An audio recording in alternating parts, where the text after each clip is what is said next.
I genuinely say that seeing this body of work, since I've started practicing as an artist, I'd never seen an artist work together like this, which got me so excited.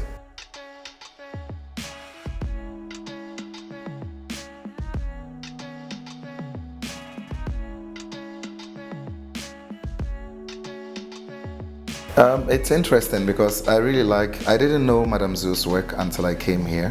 So this exhibition has really been a really good introduction to her work, but also a really good introduction to an artist's work that really looks into like material forms, residues, things like that. Because I was looking at even her use of, like, let's say the wood shavings from the wood, the hacksaw blade, the straw, and all these other materials. And most often, some of these materials are things that maybe would be discarded or things like that. So I really like the idea that she's not just thinking of, because the textile that she's making, obviously, it's not for the body, but it's textile that also allows for a conversation or dialogue between different materials. What's the relationship, for instance, between, let's say, the hacksaw blade, between the wood shaving, the straw, in relation to like the strands, the cotton, and other materials that she uses.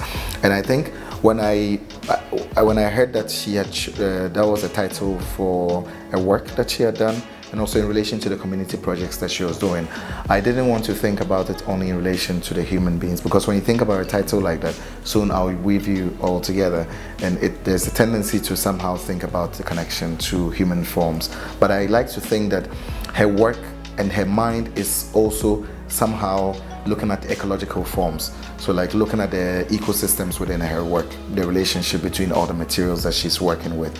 And extensively, the more you go around the exhibition and you discover new things, the more you realize, let's say, the political forms that are embedded within these materials, which she as an artist would engage in this weaving aspect.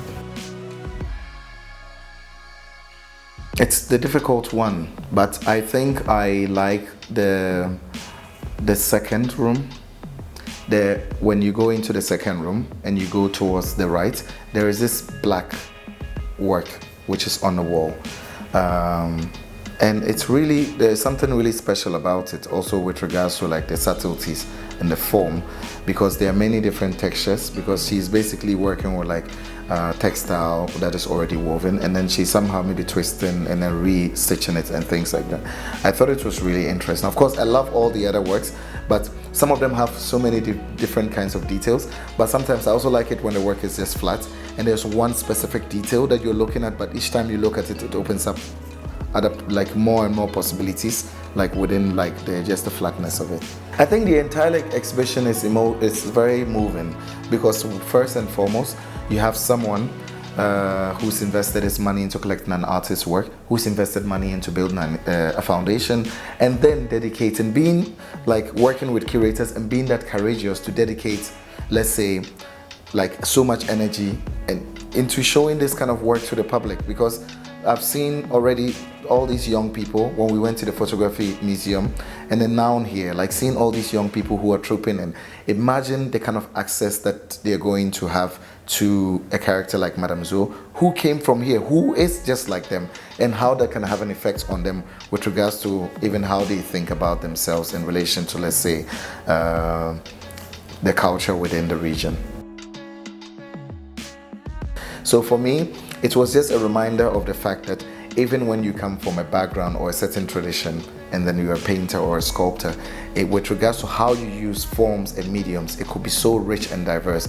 And I genuinely say that seeing this body of work, since I've started practicing as an artist, I'd never seen an artist work together like this, which got me so excited. It was the most inspiring body of work I'd ever seen in my entire life. So I leave here feeling more reassured as an artist that I can somehow play a lot more and experiment with things. Come on, like some of the works, the details are just incredible.